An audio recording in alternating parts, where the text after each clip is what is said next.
आज कहीं पर भी जाइए, हर कोई ये कहता है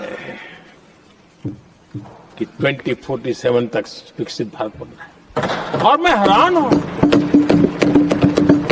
कुछ हमारे साथी सदन में पता नहीं क्या बोल रहे हैं। वो कहते हैं हम मोदी अभी 2047 की क्या बोल रहा है, 2047 किसने देगा है? को 3047 कर दीजिए। 1000 साल बाद कौन पूछने वाला है सर? 3047 में हम भारत को विकसित भारत बताएंगे। 1000 साल बाद कौन पूछेगा?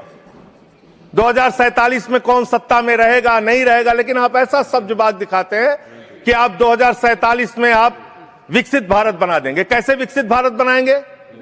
शिक्षा का बजट आप रखेंगे 2%, स्वास्थ्य का बजट आप रखेंगे 2%, यानी कि अशिक्षित भारत और विकसित भारत कैसे होगा? अस्वस्थ भारत और विकसित भारत कैसे होगा? आपने ग्रामीण विकास के नाम पे जो बजट का हिस्सा है उसको कम कर दिया, तो एक अविकसित ग्रामीण व्यवस्था के साथ आप विकसित भारत कैसे बनाएंगे? आपने किसानी के लिए, एग्रीकल्चर के लिए जो बजट रखा उसको घटा दिया। आप कैसे करेंगे विकास? विकसित भारत का आपका सपना क्या है? जिसमें लोग अशिक्षित रहें, जिसमें लोग अस्वस्थ रहें। आपकी आयुष्मान भारत की स्कीम की हकीकत क्या है? एक ही नंबर पे 9999 नंबर पे 10 लाख से ज्यादा लोगों का रजिस्ट्रेशन हुआ है। 600 से ज्यादा 625 करोड़ रुपए का फ्रॉड हुआ है। आपकी सीएजी रिपोर्ट में आया आयुष्मान योजना के अंतर्गत। आपने जी राम जी योजना लागू की, उसमें आप कह रहे हैं हम 125 दिन रोजगार देंगे, और बजट में जो निर्धारण कर रहे हैं वो 125 दिन रोजगार देने के हिसाब से आप बजट का निर्धारण नहीं कर रहे हैं। इसका मतलब आपकी ये घोषणा है। पिछले साल आपने कहा कि अप्रेंटिस योजना हम पूरे देश में ला रहे हैं नौजवानों के लिए।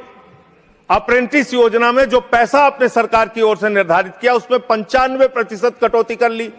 तो आप प्रशिक्षण नहीं दे सकते, रोजगार तो बहुत दूर की बात है। यह काम आपने किया। बात कर लें विदेश नीति की, विश्व गुरु बनने की बात करते हैं प्रधानमंत्री जी। पूरे दुनिया में उनका डंका पीटा जा रहा है। हमने देखा किस तरह से अमेरिका से भारतीयों को हाथ में हथकड़ी पैरों में बेड़ी बांध के अमृतसर पहुंचाया गया। हमने देखा कि किस तरह से सीज फायर के लिए कम से कम 70 बार अमेरिका का राष्ट्रपति ट्रंप कह रहा है कि उसने ट्रेड डील की धमकी देकर सीज फायर कराया, ट्रेड खत्म करने की धमकी देके। हमने देखा कि किस तरह से चीन यह कह रहा है कि वो सक्सगाम में निर्माण कार्य करेगा, और आपकी पार्टी के दफ्तर में उनके प्रतिनिधि मीटिंग कर रहे हैं। उसी दिन वो बयान दे रहा है, बीजेपी के दफ्तर में वो लोग मीटिंग कर रहे हैं, उसी दिन चीन का बयान आ रहा है कि हम सक्सगाम घाटी में निर्माण कार्य करेंगे, पुल बनाएंगे, सुरंग बनाएंगे। आपकी विदेश नीति क्या है? बांग्लादेश में हिंदुओं की हत्याएं हो रही हैं, उस पर आप खामोश रहते हैं, चुप रहते हैं, बोलते नहीं है। आप किसी भी मामले में सामने मुखर होकर सामने आके स्पष्टीकरण नहीं दे रहे हैं। अभी एक एप्स्टीन फाइल की चर्चा हो रही है पूरी दुनिया में, उसके बारे में भारत के प्रधानमंत्री को आरोपित किया गया। जदि आपंक आम भिडी भल लगा तेब आम चैनल को लाइक, शेयर और सब्सक्राइब करने को जमा भी भूलु नहीं।